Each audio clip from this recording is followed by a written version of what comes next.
গাজীপুর শহীদ Tajuddin medical college হাসপাতালে আবারও প্রাণহানির ঘটনা ঘটেছে। এইবার লিফট থেকে পড়ে মৃত্যু হলো জাহিদুল ইসলাম নামে এক রোগীর স্বজনের।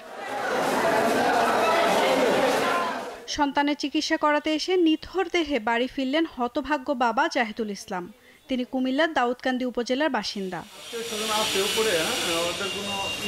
জানা গেছে, গত ২৮ সেপ্টেম্বর সন্তানের চিকিৎসার জন্য গাজীপুরের শহীদ তাজউদ্দিন মেডিকেল কলেজ হাসপাতালে যান জাহিদুল ইসলাম। সন্তানকে ১০ম তলার শিশু ওয়ার্ডে ভর্তি করান তিনি। মঙ্গলবার রাতে জরুরি কাজে বাইরে যাওয়ার জন্য ১০ম তলার লিফটের সামনে দাঁড়ান জাহিদুল।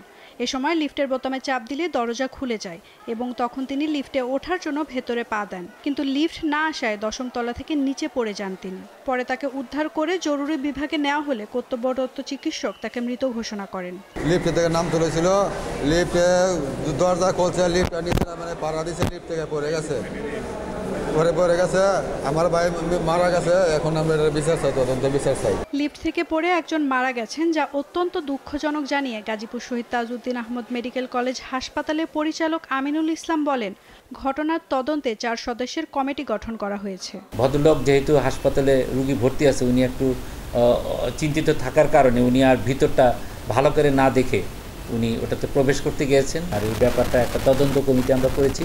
তদন্ত করে যত দ্রুত সম্ভব তত দ্রুত রিপোর্টটা দিবেন। যদি হোপফুলি আজকে না হলে তো কালকের মধ্যে দেওয়ার চেষ্টা করব। এর আগে গত ১২ই মে হাসপাতালের লিফটে আটকা পড়ে মারা যান মমতাজ বেগম নামে এক রোগী। তার ৯ দিন আগে লিফটের পাশে ফাঁকা স্থান দিয়ে নিচে পড়ে যান এক বৃদ্ধ।